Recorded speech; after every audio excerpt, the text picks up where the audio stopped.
Hello there, welcome back to EU4 and the Holy Trinity. Last time, well, I didn't really do much. I was kind of being pissed off at the Reformation and their 76,000 men in, well, the area. Basically, Puritan heretics, Protestant zealots, it makes the map weird. Let's just go with that. It's kind of what it feels like. So we'll have to look on that.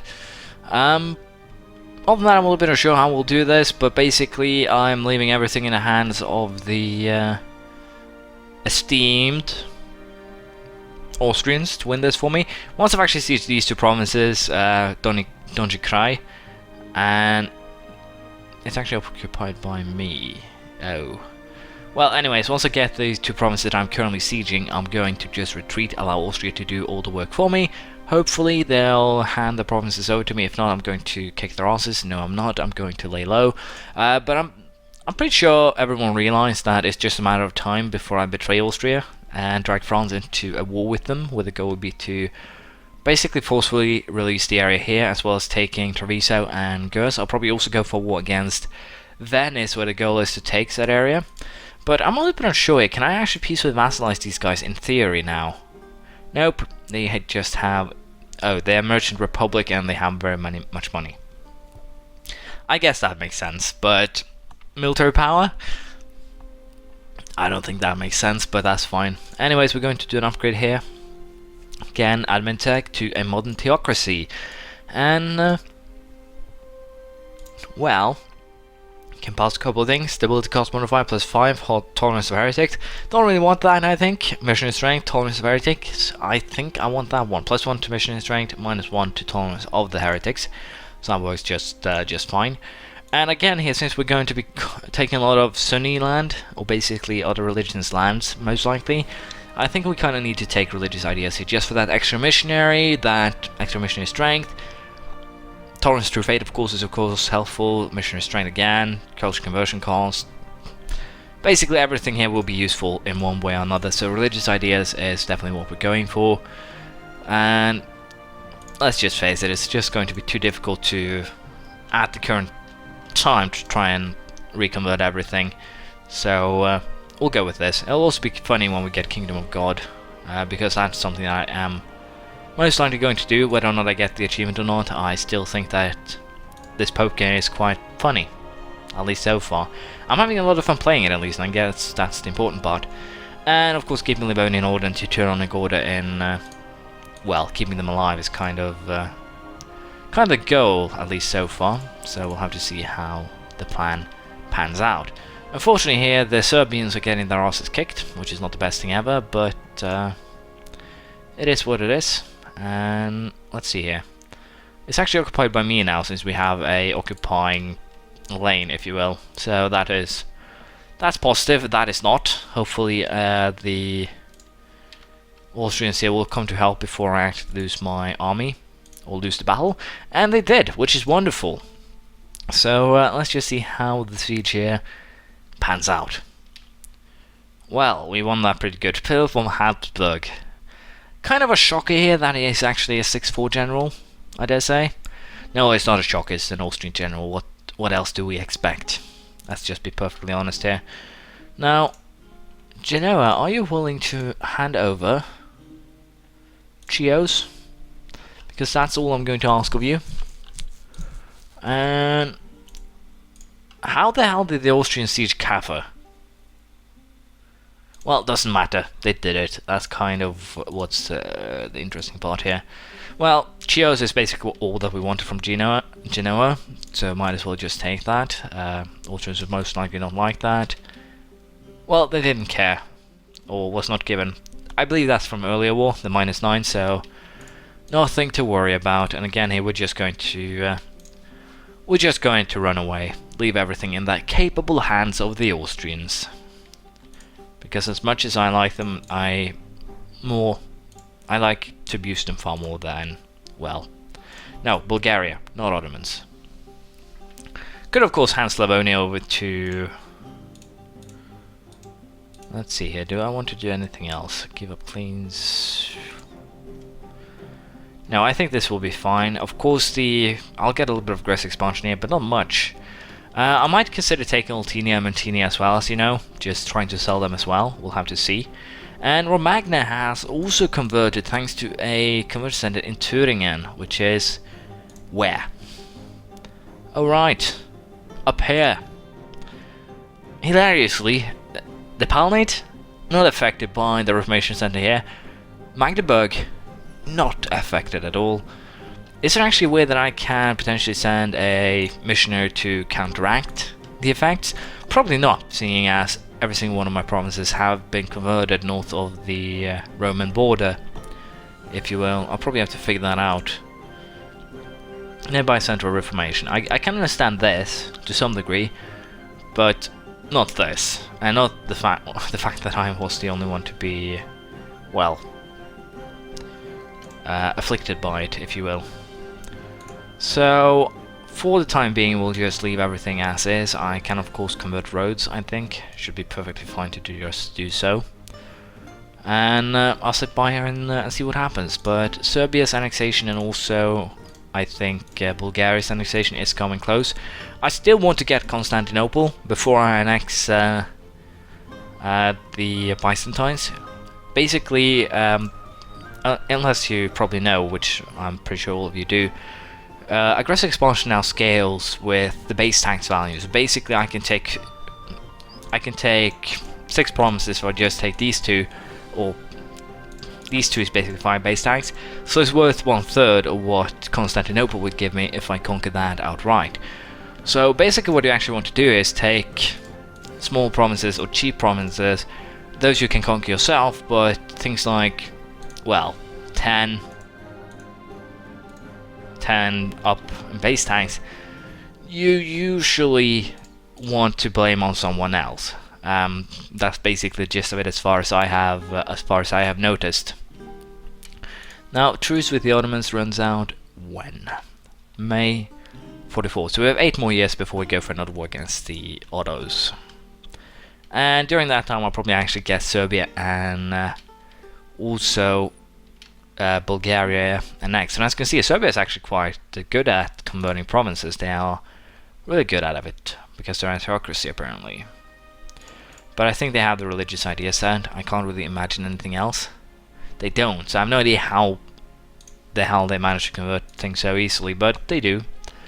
And of course that's good for me. But again, I digress. For the time being, I'll just allow the sieges to finish and then I'll get back to you. Honorius the 5th. 3-4-0. Not the greatest, but we need admin points more than military points anyway, so I think it's fine. I'll be right back. There we go, I can now do an upgrade to military tech to level 12. Spanish square. With that, we're going to upgrade military tanks by 0.25, and we can now use tertio and free shooter infantry. Basically going to upgrade to our, well, infantry. And we're going to go ahead and upgrade that as soon as we get to end of the month. And in this case, I think we go with tertios. We're probably just going to be playing a lot defensively, let's just be honest here. The only real offensive here is that we're going to be using Austria for all they are worth, because of course we're fighting a war. I can use them to more or less win said war. I'm kind of hoping to get Lithuania out of this, because I'm pretty sure that if I peace out Lithuania, the war is won. At least that's what I believe. So hopefully I can peace them out rather soon. But for the time being, we'll just have to sit back and wait. I think the war is more or less over. If I were to take these two, the aggressive expansion would pop up to, or rise to, as you can see here, about 20, which is not something that I want to do. What I could do, of course, is actually allow the war to just continue, and then basically force and release a couple of areas here. But I think for the time being, the war is more or less fine. I would prefer it if it actually says that this peace deal will give Austria a negative thingamajig if they actually do. Or if it does. It doesn't seem like that was the case, that's good. Now, I'm also kind of interested here in if they'll actually take the provinces. I'm a little bit unsure, so let's just see here if they'll actually take it. Yeah, they'll take this. Why? Neighbors, same culture, price, so that works very good.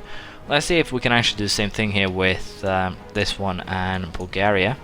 They'll take that one, so that's good. That means that in theory, I could just conquer the entire area by, well, by that means, if you will. Annexing the vassal is actually available. I can do that if I want to. But I'm a little bit unsure here if I want to, or have to wait until the core is actually completed. I don't think I have, but it was at least that way before. Or has to. I'm a little bit unsure on the specifics there.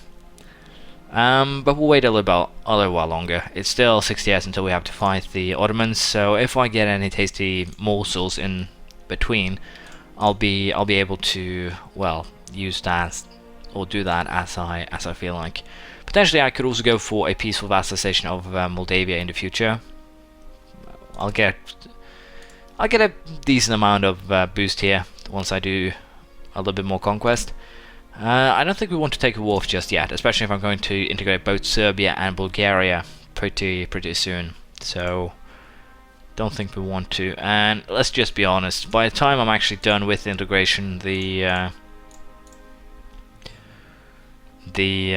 cause should be done. So let's just start the annexation of both of the vassals. And let's see here. Yeah, they'll be a little bit expensive, but it's something I can live with. We'll just have to wait. The area itself will look pretty good with Papal State. Papal State once we also get Byzantium. But yeah, I think things are looking good for now. I'll just go back to waiting and see how well things turn out. Again, we'll probably fight Hungary for the goal of releasing most likely Transylvania and more or less everything else, just so I can either peacefully vassalize it or conquer. It doesn't really matter. We'll basically be I think we'll be playing a little diplomacy game here, especially since I can now peacefully vassalize, and I will be getting a lot of base tax once I actually integrate the area, and of course the conquest in Ottoman lands. So we'll just have to see what we actually end up with here. There we go, the first of two nations have been integrated. In this case we have Serbia that has been annexed. I'm a little bit unsure if I want to keep the, well, troops here, but I think we are going to do this, just to make sure that we actually, or that I actually do make that 12,000 man army that I promised all of you, well, ages ago, more or less. And the ships that we actually get here, we're just going to add them to our own fleet. That is more or less the goal. We did get a core on the province here, which is nice. Of course, wonderful. Unfortunately it's still Orthodox and I can't really convert it. Well, it'll take me 62 months, so we might have to deal with that sometime later, but for now it's fine.